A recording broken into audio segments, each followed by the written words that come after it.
I played line my first 3 years of football. All I was worried about was just going to get the quarterback. And it was so much fun watching him run away and then me catching him. If you're talking about nature, the lion is more satisfied in the hunt than in the kill. Because who wants an easy kill? You know, I want something that's going to give me a challenge, and then when I get it, you'll feel more satisfied because you went through the hunt. If they send me on a stunt to get the quarterback, and the quarterback rolls out in a direction where I can chase him, I mean, I'm coming to get you.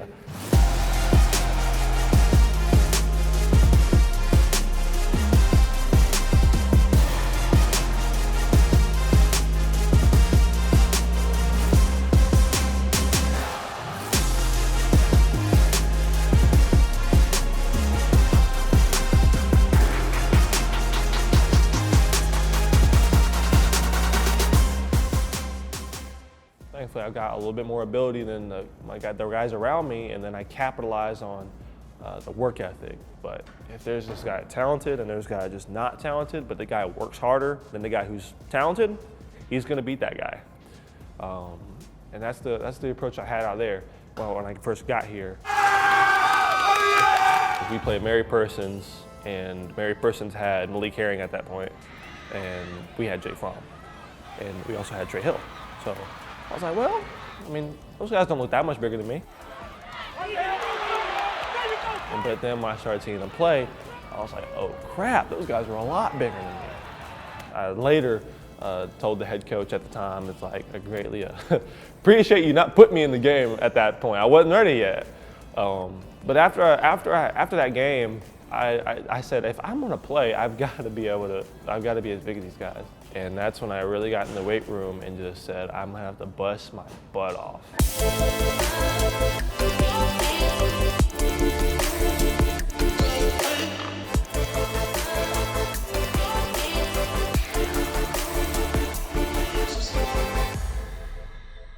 I decided to start pursuing football because that was the only way I could see providing for my family, in the respect that raising a football player, a high-end football player, costs a lot of money. And so if you take the guy who's costing you a lot of money out of the equation, you got more money to work with. And so that's what I said, well, it's rather you go straight into work after you get done out of high school, or get yourself a scholarship. And it's one of those two. There's no other option.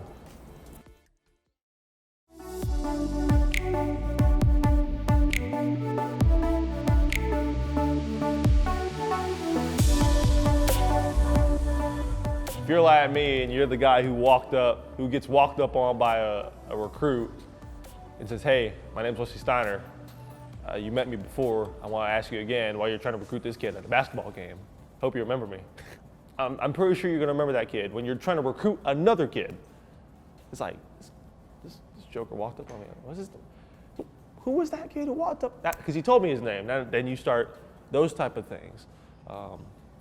This is for any advice for kids who want to do that next time.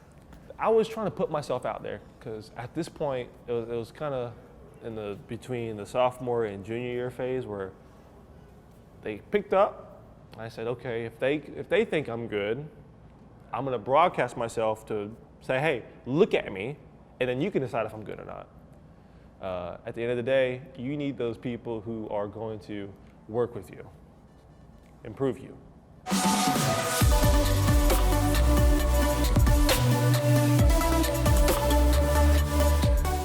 Auburn, Alabama is just a unique place to be.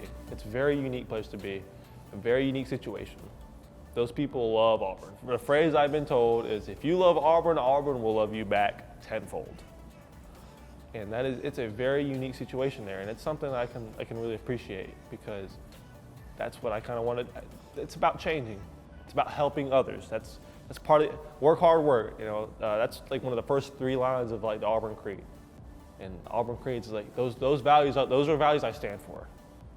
And the people that you see day to day at Auburn, they typically express that. And I can get along with that. I'm gonna represent you damn well. I'm gonna be a damn good investment. You putting your time into me, I'm gonna make it worth your time. I'm gonna do what I can to make it worth your time, to also represent who you are. Because everyone who goes to Auburn, they're representing Auburn. I'm gonna work my butt off. I'm gonna make sure I do the right thing, and I'm gonna try to help others while I'm doing it.